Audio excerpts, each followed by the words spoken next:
میرے پاس پیسہ تھا، میرے پاس کاریں تھیں، بائکس تھیں. میں نے ایک سال میں $1.3 ملین کمائے.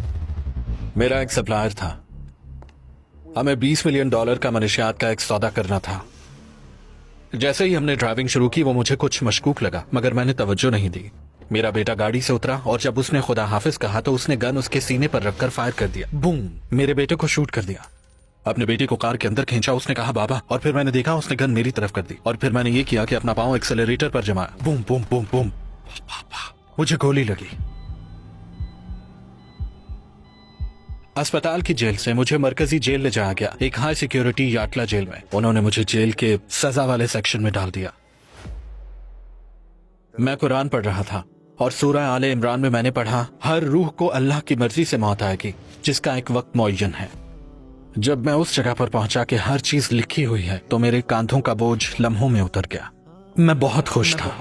صدر ونگ فوکر علی، ہماری دعوت قبول کرنے کا بے حد شکریہ. ہمیں آپ کو اپنے ساتھ دیکھ کر خوشی ہے. میرا پہلا سوال ہے، ونگ فوکر علی کون ہے؟ اپنی زندگی کے بارے میں مختصراً بتائیں. السلام علیکم ورحمۃ اللہ وبرکاتہ. میں بہت ممنون اور شکر گزار ہوں کہ آپ نے مجھے اپنے پوڈ کاسٹ میں بلایا. میں اٹلی میں پیدا ہوا، میرا مطلب ہے اٹلی کے شہر سلرنو میں. جب میں 6 سال کا تھا تو میں نے اپنی زندگی کی پہلی ہجرت اٹلی سے آسٹریلیا کی، جنوبی آسٹریلیا، ایڈیلیڈ. میں 14 سال کی عمر سے ہی ایک گینگسٹر تھا. میرا اٹھنا بیٹھنا بڑے بڑے لوگوں کے ساتھ تھا، جیسے کہ نائٹ کلبز کے مالکان وغیرہ. میں گینگ ورلڈ میں شامل تھا اور وہ بھی اس حد تک زیادہ کہ ایک ریاست کا باس بن گیا تھا، آسٹریلیا کے سب سے بدنام جرائم پیشہ بائکر گروہ کا.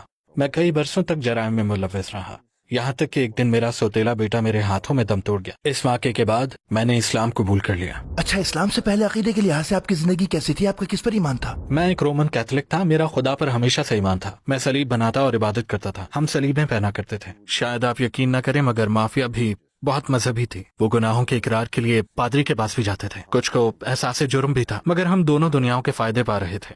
ہم جا کر اپنے گناہوں کا اقرار کرتے، وہ ہمیں ہیل میریز اور ایسی ہی چیزیں کرنے کو کہتے، اور جیسے ہی ہم چرچ سے باہر نکلتے تو پھر اپنے پیچر پر شروع ہو جاتے. میں یہاں ملوں گا، وہاں منشیات بیچوں گا. لہٰذا ہمارے لیے عیسائی عقیدے اور کیتھولک عقیدے میں یہی روایت اور کلچر تھا. اسی طرح کرنا گویا ہمارے ڈی این اے کا حصہ تھا، مگر لوگ یہ بات نہیں سمجھتے. ہمیں یہی سکھایا گیا تھا کہ اگر ہم پادری کے پاس چلے جائیں، دروازہ چھوٹی سی کھڑکی کھول کر آپ کہیں کہ فادر میں نے گناہ کیا ہے، میں نے ایک شخص پر فائر کیا ہے، میں نے اسے قتل نہیں کیا، بس منشیات بیچی ہیں، میں خود کو بدلنا چاہتا ہوں.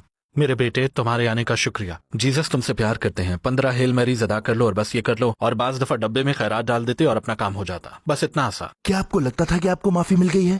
ہاں بالکل، ہمیں یہی سکھایا گیا تھا. اسلام سے پہلے آپ کی زندگی کیسی تھی؟ آپ کا ماحول، عادات، دلچسپی، آپ کا وہ زمانہ کیسا تھا؟ ایک اٹالین کی حیثیت سے آپ اسی سوچ کے ساتھ بڑے ہوتے ہیں کہ دنیا مافیا ہی چلاتا ہے. اب میں ایک اٹالین وطن پرست بھی ہوں، تو ہم اپنی انگلیوں میں انگوٹیاں پہنتے تھے،